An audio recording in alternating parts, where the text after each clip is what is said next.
करते हैं। अभी हम लोग in continuation with first class number 1 microtubules का, और इसमें अभी हम लोग ट्यूबुलिन प्रोटीन्स के बारे में ही चर्चा कर रहे हैं कि किस प्रकार से ट्यूबुलिन प्रोटीन्स जो होते हैं उनके विविध रूप और विविध रंग होते हैं। अभी देखो, अगर हम अल्फा ट्यूबुलिन और बीटा ट्यूबुलिन की बात करें, है ना, इन दोनों ट्यूबुलिन्स के बारे में कई सारे सिमिलैरिटीज एंड डिफरेंस के बावजूद एक और डिफरेंस इनमें जो है वह देखा जाता है। वह क्या है कि ट्यूबुलिन, अल्फा ट्यूबुलिन जो होता है उसका डायरेक्शन माइनस एंड की तरफ होता है। हम इसे कहते हैं directed towards minus and,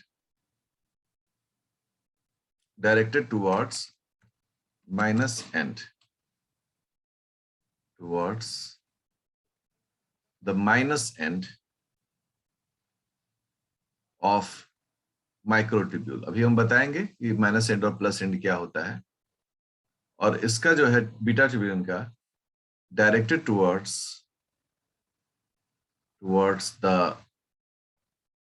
plus end of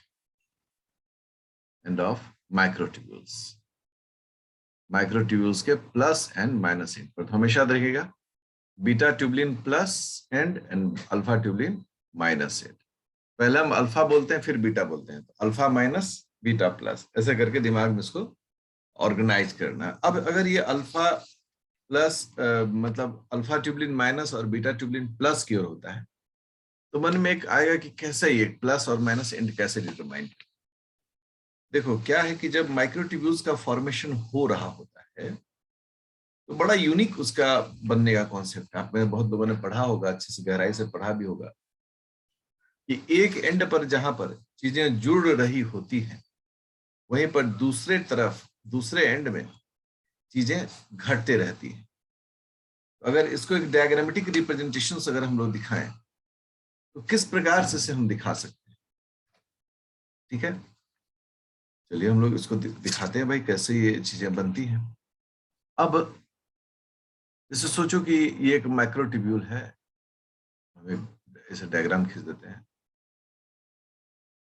एक माइक्रोट्यूब्यूल है और इस माइक्रोट्यूब्यूल में एक एंड पर चीजें जुड़ रही, तो यहां पर चीजें जो है वो जुड़ रही। देखिए मान लो कि ऐसे इसमें आके सब चीज जुड़ रहा है, अरेंज हो रहा है, ठीक है। हाँ, ऐसे ये अरेंज हो रहा है और इस एंड से चीजें निकल रही हैं बाहर। ये सभी टूटकर बाहर निकल रहे हैं।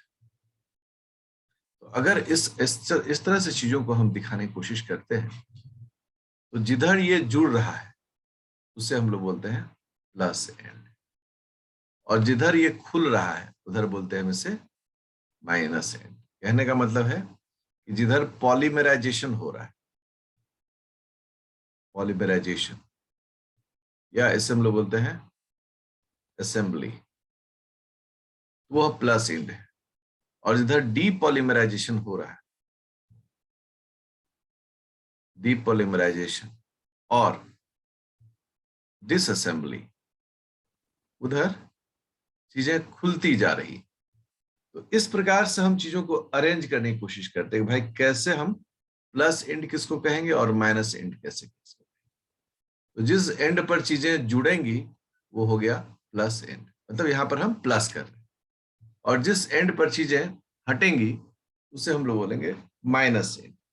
इस प्रकार से किसी भी माइक्रोट्यूबुलर फिलामेंट का प्लस एंड और माइनस एंड इन्हीं सब चीजों से देखा जाता है। देखिए ये हो गया आपका एक नॉर्मल ट्यूबुलिन, और इस ट्यूबुलिन में अब हम एक तरफ बोल देते हैं ठीक है ये प्लस एंड है, प्लस एंड, और इससे बोल रहे हैं माइनस एंड। कई बार सिर्फ प्लस और माइनस भी लिखा जाता है। तो आप देखें कि प्लस एंड और माइनस एंड को कैसे रिप्रेजेंट किया जाता है। जो प्लस एंड है उसमें यहां पर और यहां पर ऐसे हम अगर देते हैं तो ये जो हो गया ये हमारा हो गया अल्फा और ये हमारा हो गया बीटा। हम थोड़ा कलर यूज करते हैं ना, कलर यूज करने से हमें आसानी से चीजें समझ पाएंगे। ये अल्फा और ये बीटा इस प्रकार से अरेंज है। और जो माइनस एंड है, अब खुद ब खुद हम समझ जाए कि माइनस एंड कैसा दिखेगा। अगर माइनस एंड को हम लोग देखते हैं तो माइनस एंड जो है वो कैसा दिखेगा, कैसा दिखेगा, बीटा और ये अल्फा। ठीक है, ये हो गया हमारा माइनस एंड को देखने का नजरिया। इसको भी कलर कर देते हैं। अब बीटा जो है वो क्या दिख रहा है, अंदर की तरफ दिख रहा है, और अल्फा जो है वो कहाँ दिख रहा है, बाहर। ये अल्फा और ये बीटा। इसी स्टेटमेंट को बोला गया कि ये जब अरेंज होंगे इसी प्रकार से ये अरेंज होते हैं। ठीक है, आपको तो मैकेनिज्म भी ना समझना है कि कैसे अरेंज होंगे, अभी तो आप बाहरे बाहरे हैं खरे। और ये हो गया माइनस एंड। एंड को क्लियर हो जाएगा है कि माइनस एंड प्लस एंड क्या होता है। अब इसका अरेंजमेंट को आप देखें कैसे अरेंज, दिस इज इट। इस प्रकार से जो अरेंजमेंट में अगर आप देखें तो मैंने क्या कहा कि प्लस एंड के तरफ किसका फेस होता है, तो प्लस एंड के तरफ होता है बीटा ट्यूबलिन का। ये प्लस एंड में आप देखें कि बाहर में यहां पर कौन दिख रहा है, बीटा ट्यूबलिन दिख रहा है, और माइनस एंड में बाहर की तरफ कौन दिख रहा है, अल्फा ट्यूबलिन दिख रहा है। तो इन सब चीजों को दिमाग में बिठा कर हमें चलना पड़ता है कि ये अरेंजमेंट कैसे दिखते हैं। और यहां चूंकि आकर जुड़ रहा है सब और यहां से टूट कर बाहर निकल रहा है, इसी बेसिस पर इसे positive and plus and minus and कहा जाता है।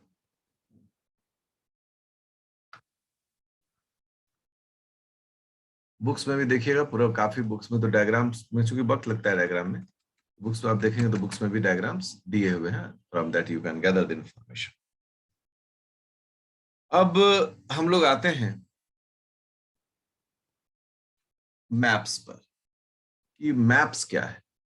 हम लोग कह रहे हैं इसे माइक्रोट्यूब्यूल एसोसिएटेड प्रोटीन्स। ठीक है, ऐसे हम लोग बोलते हैं मैप्स है।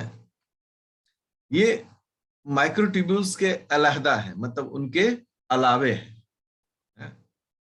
इनके बारे में हम लोग क्या कहते हैं, कलेक्शन ऑफ हेट्रोजीनियस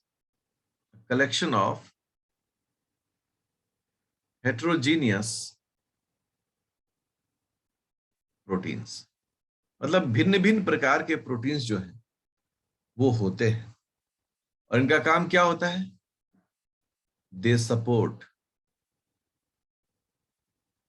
कैसे सपोर्ट करते हैं, तो दो तरीके से करते हैं। पहला, इंक्रीज देयर स्टेबिलिटी। ये यहां पर देयर किसको रिप्रेजेंट किया गया है, ये रिप्रेजेंट किया गया है माइक्रोट्यूब्यूल्स। मतलब माइक्रोट्यूब्यूल के स्थायित्व को, स्टेबिलिटी को ये इंक्रीज करता है, बढ़ाता है। और सेकेंड, प्रोमोट असेंबली। जब माइक्रोट्यूब्यूल्स में चीजें जुड़ रही होती हैं तो जुड़ते वक्त में ये जो मैप्स होते हैं यह उसमें काफी मदद करते हैं। इस तरह के मैप के बारे में अगर कोई जानकारी हम देखें, ये मैप होते कहां पर, तो मेन जो कोर है वो तो ट्यूबलिन प्रोटीन से बना हुआ है। इसमें हम लोग लिखते हैं कि maps bind to the surface of microtubules. अर्थात माइक्रोट्यूब्यूल्स के सरफेस पर ये जुड़ते हैं। ठीक है ना, और इनका जुड़ना या हटना डिपेंड करता है फॉस्फेट के जुड़ने से। इनका लिख के बारे में कहते हैं their binding and unwinding and unbinding depend on phosphorylation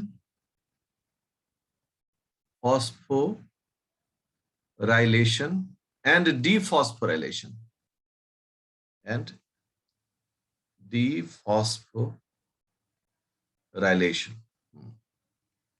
respectively. कहना कि इनका जुड़ने में जब फॉस्फेट का खर्च होगा तो जुड़ जाएंगे, और जब फॉस्फेट निकाल दिया जाएगा तो खुल जाएंगे। ये मैप्स होते हैं। अगर एक डायग्राम में हम देखें तो देखो, एक डायग्राम हम बनाते हैं, कोशिश करते हैं कि जल्दी से जल्दी एक डायग्राम बना दें। आप बस इसको देखिए।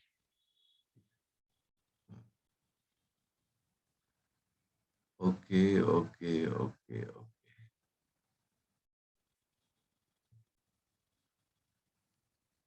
ठीक है। आपस में सटा हुआ नहीं दिखे तो घबराना नहीं है, एक्चुअली सब सटा ही हुआ है। ओके।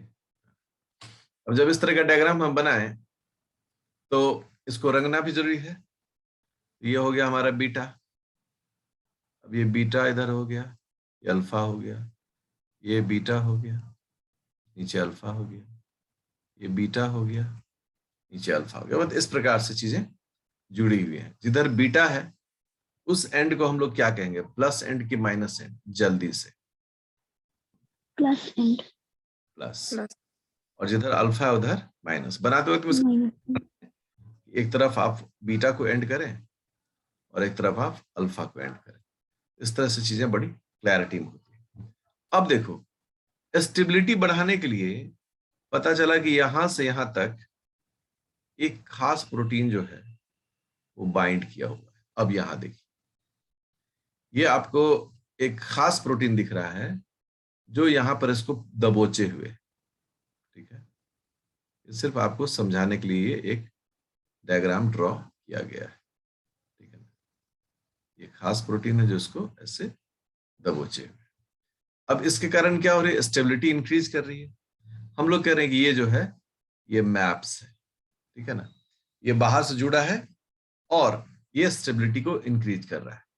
ऐसे कुछ प्रोटीन के अगर एग्जाम्पल देखें, हमारे पास एग्जाम्पल है टाउ, मैप 1, मैप 2, कैलमोडुलिन। अब कैलमोडुलिन तो इनहिबिटर है ना, इनहिबिटर भी है इसके अंदर में जुड़ा हुआ। इस प्रकार से कई प्रकार के मैप्स जो है वह इसके साथ जुड़े हुए होते हैं। आपको एक अलग से चैप्टर हम पढ़ाएंगे पूरा डिटेल में, जो साइटोस्केलेटन कहलाएगा, वहां पर इसके बारे में और जानकारी आपको देंगे। अभी देखिए, जैसे टाउ है, टाउ के बारे में हम लोग क्या बोलते हैं कि टाउ एक ऐसा मैप है कि अगर ये डिफॉर्मिटीज हो जाए, डिफॉर्मिटी इन टाउ, ठीक है, टाउ प्रोटीन। अब डिफॉर्मिटी क्या हो गया, ड्यू टू मिसफोल्डिंग। प्रोटीन का फोल्डिंग होता है मिसफोल्डिंग, तो टाउ प्रोटीन अगर मिसफोल्ड हो जाए, काउज एल्जाइमर्स डिजीज। अब देखिए कि ये एक अल्जाइमर डिजीज को ही कॉज कर देता है? क्यों ऐसा करता है कि जो नर्व सेल है हमारा, एक्चुअली अल्जाइमर तो नर्व एसोसिएटेड डिजीज है, नर्व एसोसिएटेड है। तो नर्व में क्या होता है कि जो न्यूरोफाइब्रिल्स होते हैं, न्यूरोफाइब्रिल, फाइबर टर्म यूज कर रहे हैं ना, न्यूरोफाइब्रिली ट्रैंगल्स जो होते हैं, वो न्यूरोफाइब्रिली ट्रैंगल्स में मतलब इस प्रकार से बदलाव आता है, ये डेथ ऑफ नर्व सेल को कॉज करता है, डेथ ऑफ नर्व सेल। और एक बार जो नर्व सेल का डेथ हुआ तो फिर धीरे धीरे इंसान अल्जाइमर्स की ओर बढ़ना शुरू हो जाता है। और ये टाउ प्रोटीन जो है यह एक प्रकार का ये मतलब मैक्रोट्यूब्यूल एसोसिएटेड प्रोटीन के अंदर में आता है। तो ये आपको एक छोटी सी जानकारी यहाँ पर दी गई है। साइटोस्केलेटन में बहुत डिटेल किया जाता है इन चीजों को, बट हम लोग को अभी माइक्रोट्यूब्यूल्स पर ही ध्यान देना है। तो छोटा सा एक हमने ग्लिम्स लिया यहाँ पर कि कैसे ये जो माइक्रोट्यूब्यूल एसोसिएटेड प्रोटीन्स होते हैं वो किस प्रकार के प्रोटीन्स होते हैं। इस तरह के नंबर ऑफ प्रोटीन्स जो है वह मौजूद होते हैं सेल में, और अलग अलग काम को ये करते हैं। तो अभी हम टॉपिक डेविएट नहीं करेंगे, अभी हम इधर ही रहते हैं। अब एक टॉपिक है, इसका नाम है intra cellular motility and motor proteins. ठीक है, बेसिक वर्क हो चुका है। अब हम लोग आते हैं सेल के अंदर में ये सभी कैसे काम करते हैं। नाम है intracellular, within the cell, motility मतलब चलना फिरना, और मोटर प्रोटीन्स। हम लोग सामान्य रूप से क्या कहते हैं कि हमें अगर अपने घर से कहीं एक ऑफिस में जाना हो, ठीक है ना, ये ऑफिस है हमारा, अगर इस ऑफिस में जाना हो हमको, तो हमको यहाँ से सड़क है, ऐसे करके ऐसी ये सड़क है, और इस सड़क पर हमें चलना पड़ेगा। तो नॉर्मली हम लोग क्या करते हैं, व्हीकल्स यूज करते हैं। मान लो एक मोटरसाइकिल ले लिया हमने, है ना, और उस मोटरसाइकिल पर हम बैठ गए, और बैठकर धुआं छोड़ते हुए दूर दूर दूर दूर दूर, और हम यहाँ से चले जाते हैं और जाकर ऑफिस पहुंच जाते हैं। जब एक मोटरसाइकिल में नाम ही पड़ा मोटरसाइकिल, अर्थात इसमें इस साइकिल में, है ना, ये जो एक मोटरसाइकिल है, इस मोटरसाइकिल में चक्के तो हैं ही, लेकिन साथ ही साथ इसमें बीच में मोटर लगा रहता है ना, जो मोटर पेट्रोल डीजल कुछ खाता है। This is called motor. और जब ये मोटर हट हट करके स्टार्ट होता है, तो चेन से पिछला जो टायर होता है, मतलब रिंग होता है, व्हील होता है, वो जुड़ा रहता है। और जैसे ही ये घूमना शुरू करता है, चक्का भी घूमना शुरू करता है, और चक्का घूमा तो हम आगे बढ़ते हैं। तो मोटर का ये कॉन्सेप्ट है। लेकिन उससे पहले कि इंट्रासेलुलर मोटिलिटी के बारे में हम थोड़ी सी जानकारी प्राप्त करें, जैसे देखो, ये है हमारा एंडोप्लाज्मिक रेटिकुलम। ठीक है, ये हमारा है एंडोप्लाज्मिक रेटिकुलम। इस एंडोप्लाज्मिक रेटिकुलम में एक बड डेवलप किया, ऐसे उसके अंदर में कोई मटेरियल है, और ये बड टूटा। ठीक है, इस मटेरियल को पहुंचना है गोल्जी बॉडी में। ठीक है ना, देखो ये जो है ये गोल्जी बॉडी है, गोल्जी बॉडी, और इसको यहां पहुंचना है। ठीक है, यहां पहुंच के इसको इस मेम्ब्रेन में फ्यूज करना है, और फ्यूज करके अपना प्रोटीन जो है वो इस मेम्ब्रेन के अंदर में पुटअप करना है, और खुद भी मेम्ब्रेन का हिस्सा हो जाना। अब ये जो मटेरियल है, इसे हम लोग बोलते हैं सिक्रेटरी वेजाइकल। अब हमारे पास सवाल आया, ये सिक्रेटरी वेजाइकल यहां से यहां जाएगा कैसे? ऐसा तो नहीं कि चमत्कार हो जाएगा, कोई न कोई तो इसको ले जाएगा। तो जब ये टर्म आता है, तो साथ ही साथ यहां दो और टर्म की बात होती है। पहला टर्म होता है रास्ता। सबसे फर्स्ट जो टर्म आता है इसमें वो होता है कि रास्ता, एक रास्ता चाहिए इसको यहां से यहां तक जाने। ठीक है, इसको हम लोग बोलते हैं रोड, रोड चाहिए। और दूसरा, एक कैरियर चाहिए जो उसको कैरी करता। ठीक है, एक कैरियर चाहिए जो इसको यहां से कैरी करता हो। ठीक है। ये कैरियर जो है, ये कैरियर इसको यहां से कैरी करना शुरू करेगा और कदम तर कदम ये आगे बढ़ता जाएगा। ठीक है, दिख रहा है? ये कैरियर जो है ये इस सेक्रेटरी वेजाइकिल को उठा के ले जा रहा है। ठीक है, और ये फिर आगे पहुंच रहा है। ठीक है, देखिए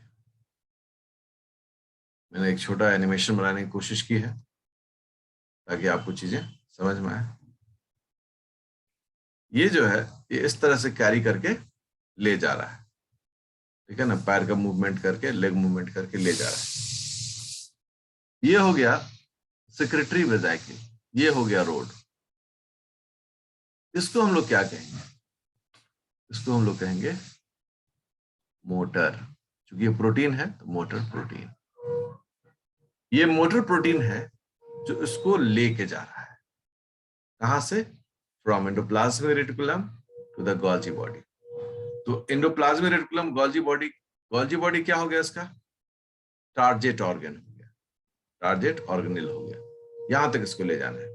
इसको ले जाने के लिए हमें सड़क की भी जरूरत पड़ती है, हमें मोटर प्रोटीन्स की भी जरूरत पड़ती है। तो सड़क और मोटर प्रोटीन्स, इसी की चर्चा हम लोग इस पूरे कॉन्सेप्ट में कर रहे हैं कि हमको भाई इंट्रासेलुलर ट्रांसपोर्ट, इंट्रासेलुलर मोटिलिटी देखना है। और इस मोटिलिटी में हमको मदद करने के लिए दो चीजें चाहिए। पहला क्या चाहिए? पहला हमको चाहिए यहां पर एक ऐसा सड़क, रोड, तो हम लोग बोलते हैं माइक्रोट्यूबुलर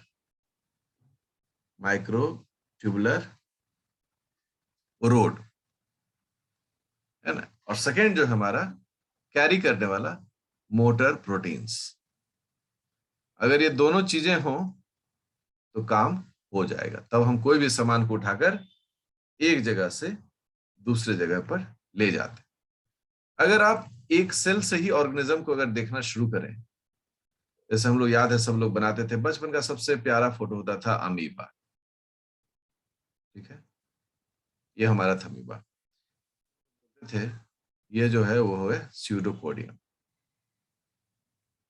ठीक है, ये स्यूडोपोडियम है। और फिर हम लोग बोलते थे स्यूडो इसलिए बोलते हैं कि झूठा है, पोडियम मतलब पैर है। इसके मदद से ये चलता है, ट्रांसपोर्ट करता है।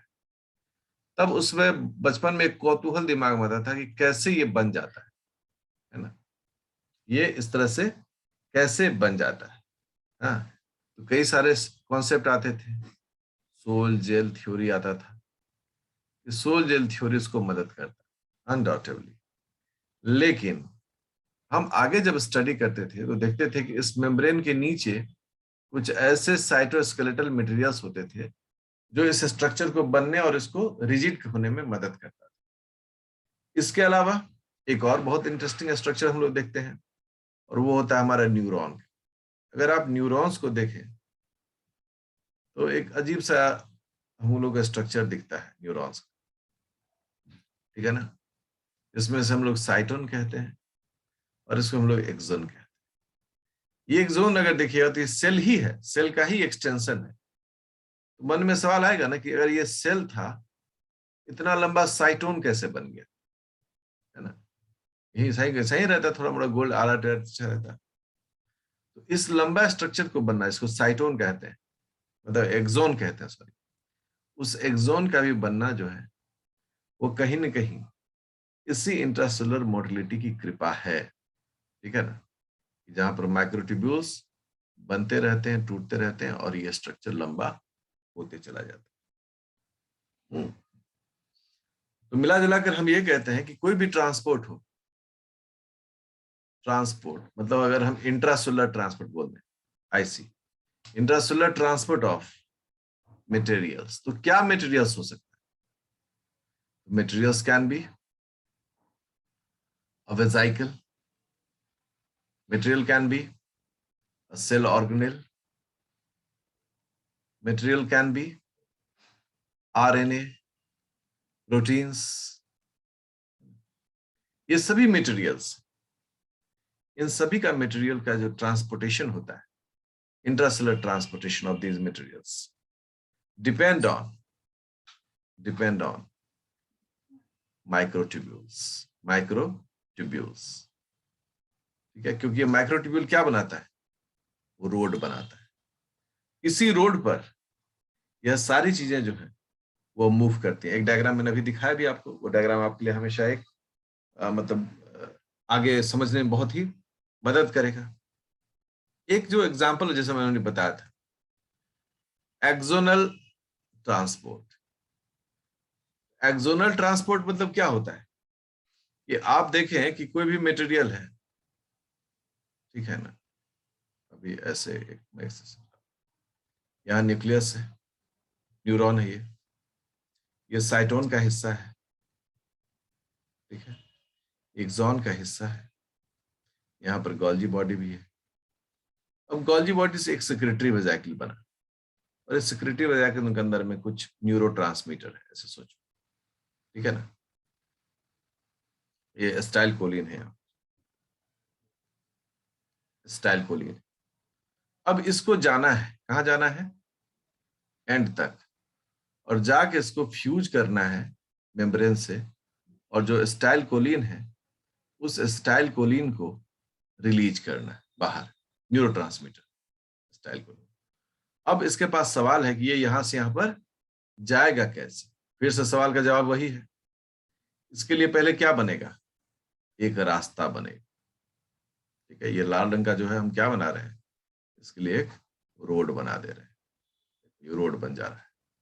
और फिर दूसरा इसमें क्या आता है, दूसरा आता है एक मोटर प्रोटीन, ठीक है ना, एक मोटर प्रोटीन। और ये मोटर प्रोटीन क्या करेगा, यह मोटर प्रोटीन फिर वही डायग्राम आ गया, इस सेक्रेटरी वेसिकल को अपने ऊपर ले जाएगा, और लेके ये दौड़ते दौड़ते दौड़ते यहां पर पहुंचा देगा। तो यही चीज जो है एक्सोनल ट्रांसपोर्ट में, उसी को यहां पर की जा रही है। अब क्या है कि जब भी कोई ट्रांसपोर्ट होगा, कोई ट्रांसपोर्ट में हम मोटर प्रोटीन का यूज कर, जब भी कोई मोटर का टर्म यूज होता है तो मोटर को क्या चाहिए, हम लोग कहते हैं मोटर को चाहिए फ्यूल, ईंधन। बिना ईंधन के नहीं काम करेगा। तो आजकल मोटर में क्या हम लोग डाल सकते हैं, पेट्रोल डाल दें, ठीक है ना, डीजल डाल दें, या फिर सीएनजी से यूज करें, सीएनजी यूज करें, पीएनजी यूज करें, सोलर प्लेट यूज करें, और आज जो सबसे बड़ा काम चल रहा है वह है बैटरी यूज करें, बैटरी, ठीक है, ग्रीन एनर्जी इसको कह रहे हैं बैटरी को हम लोग। तो बैटरी यूज करें, कोई ना कोई एक हमें चीज देनी पड़ेगी, तभी ये मोटर चल पाएगा। अब इस मोटर के लिए जो फ्यूल का काम करेगा, वह फ्यूल का काम करेगा एटीपी। यही एटीपी इस मोटर प्रोटीन को आगे बढ़ने में मदद करेगा, ठीक है। तो मोटर प्रोटीन का कॉन्सेप्ट आपको समझ में आ गया होगा कि एक ये मोटर प्रोटीन है, ठीक है ना, ये इसमें कैरियर है, ये इसका लेग है, पैर में जूता भी है, थोड़ा सा स्पोर्टी हम बना दिए डायग्राम, ठीक है ना।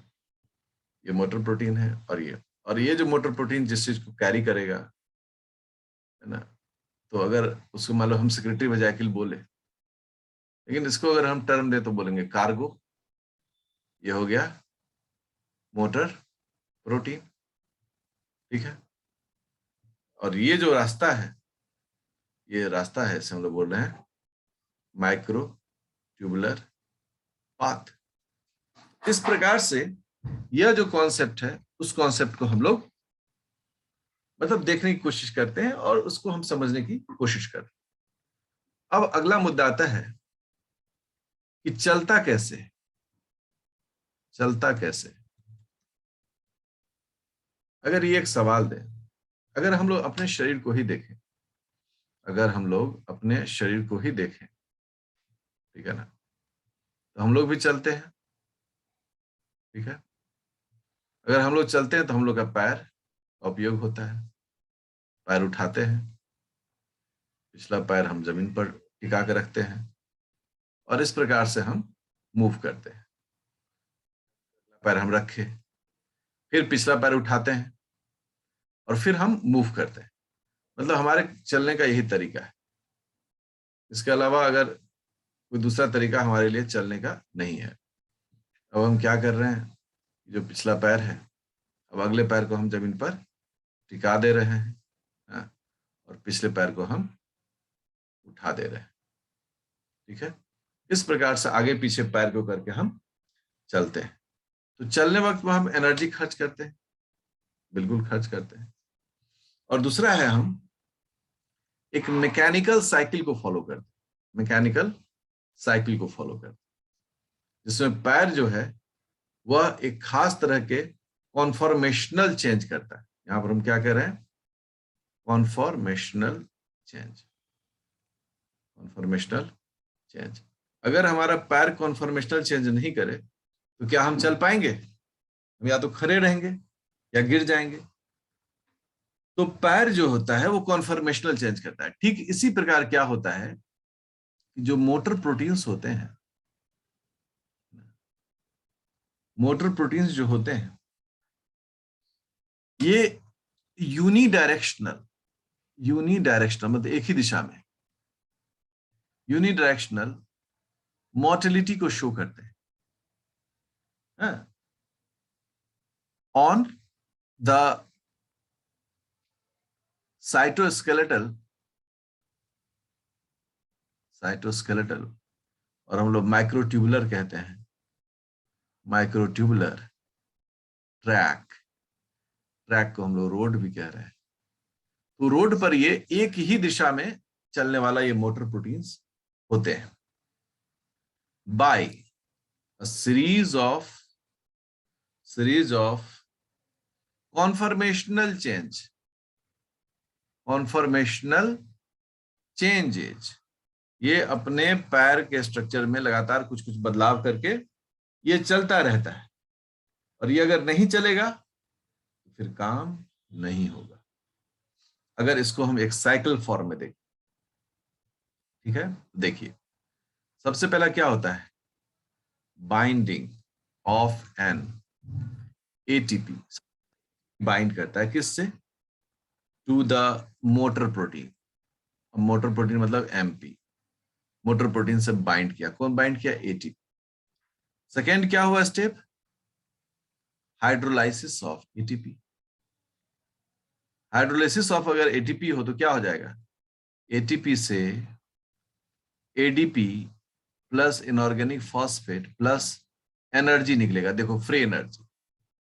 और फिर क्या होगा, फिर हो जाएगा कि release of ADP and pi from the motor protein. Motor protein से एडीपी और पीआई दोनों क्या होगा, खुलकर बाहर निकल जाएगा। फिर क्या होगा, फिर से साइकिल स्टार्ट